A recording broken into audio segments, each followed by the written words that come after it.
आज हम जानेंगे आखिर क्यों मनाते हैं महाशिवरात्रि का त्योहार।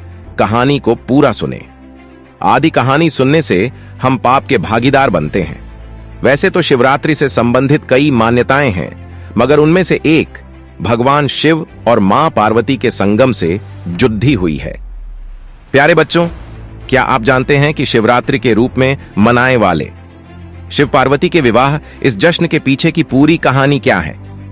अगर नहीं पता तो हम आपको बताते हैं। पर्वत राजा हिमवंत का राज कैलाश पर्वत के बहुत करीब था और पर्वत राजा का विवाह स्वर्ग की एक अप्सरा के साथ हुआ जिनका नाम था मेनका। इन दोनों की पुत्री थी देवी पार्वती। इनका नाम पार्वती इसलिए रखा गया क्योंकि वो पर्वत राजा की पुत्री थी और वो हर चीज में बहुत कुशल थी। माता पार्वती बचपन से ही भगवान शिव से ही शादी करने की इच्छुक थी। पिता हिमवंत की लाख कोशिशों के बावजूद भी उन्होंने अपना फैसला नहीं बदला। आखिरकार हिमवंत पार्वती को भगवान शिव के पास ले गए और उन्हें कहा कि अब से पार्वती आपकी सेवा करेगी। उस दिन से पार्वती उनकी सेवा करने लगी और उन्हें प्रसन्न करने का प्रयास करने लगी। भगवान ब्रह्मा इसके बारे में सब जानते थे, इसलिए उन्होंने शिव के दिल में पार्वती के लिए प्रेम जगाने की खातिर उन्होंने प्रेम के भगवान को शिव जी के पास कैलाश भेजा। वहां वो देखते हैं कि शिव जी ध्यान मग्न हैं। प्रेम के भगवान को अपना दिया हुआ कार्य भी पूरा करना था, इसलिए जिस समय पार्वती शिव जी पूजा कर रही थी, उन्होंने उन पर प्रेम का बाण चला दिया। गुस्सा में शिव जी ने अपनी तीसरी आंख खोल दी और आग से प्रेम देवता भस्म हो गए।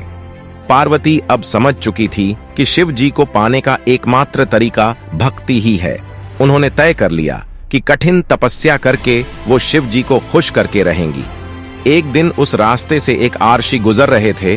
उन्होंने पार्वती से सवाल किया कि हे सुंदर कन्या, तुम इतनी घोर तपस्या किसे पाने के लिए कर रही हो? वो तुम्हारे लायक नहीं है। उस पर विश्वास मत करो कन्या, और लौट जाओ। शिव के बारे में यह सब सुनकर पार्वती मां क्रोध में आ जाती है और कहती हैं कि उन्हें उनकी तपस्या करने दें। यह सुना ही था कि शिव जी एक आर्ष से अपने असली रूप में आ जाते हैं और पार्वती मां अपनी परीक्षा में सफल हो जाती है। इस प्रकार भगवान शिव माता पार्वती से विवाह करने के लिए तैयार हो जाते हैं। दोनों का विवाह बहुत धूमधाम के साथ होता है। फिर सभी देवता शिव जी से आग्रह करते हैं कि वो प्रेम के देवता को दोबारा जीवन प्रदान करें। वो ब्रह्मा जी द्वारा दिए गए कार्य को पूरा कर रहे थे। इस तरह प्रेम के देवता को जीवन दान मिल जाता है। तो देखा बच्चों आपने कैसे माता पार्वती की कठिन तपस्या के बाद उनका और भगवान शिव का विवाह संभव हुआ।